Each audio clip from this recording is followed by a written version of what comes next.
Hello and welcome to Pinning Made Simple, the ultimate Pinterest beginner's course. I'm Kevin, your host for this journey into the world of Pinterest.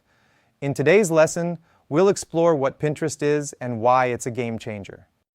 Whether you're here to boost your business, find inspiration, or simply satisfy your curiosity, this course has something for you. So let's get started. First thing first, what is Pinterest? Pinterest is a visual discovery engine that allows users to find, save, and share ideas for a variety of interests. It's like a digital scrapbook where you can keep track of all the things that inspire you. The fundamental meaning of Pinterest is a combination of pin and interest, where users pin content onto boards based on their areas of interest. Pinterest wasn't always what it is today.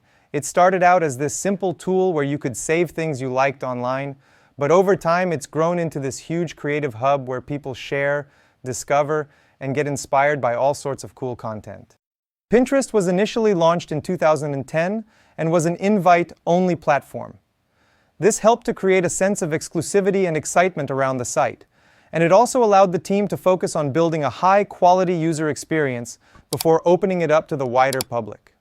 In 2012, Pinterest introduced its iconic red color scheme, which is still used today. The red color is said to be associated with energy, passion, and creativity, and it aligns perfectly with the brand's vision of being a place where people can discover and share inspiring ideas. By 2014, Pinterest had quickly gained popularity, thanks in part to its quirky images and high-quality content. The site was particularly popular among women, who accounted for over 70% of its users. Pinterest's success was also due to its focus on visual content, which made it easy for users to discover new products, ideas, and inspiration. Today, Pinterest has become a popular place where people find cool and interesting ideas, especially ones that have awesome pictures and designs. It's like a favorite spot for anyone looking for or sharing new, creative, and eye-catching stuff. And that's it for today's lesson on the introduction to Pinterest. I hope you found it helpful and are excited to start using Pinterest for your business. In our next lesson, we'll discuss the benefits of using Pinterest and how it can boost your online presence.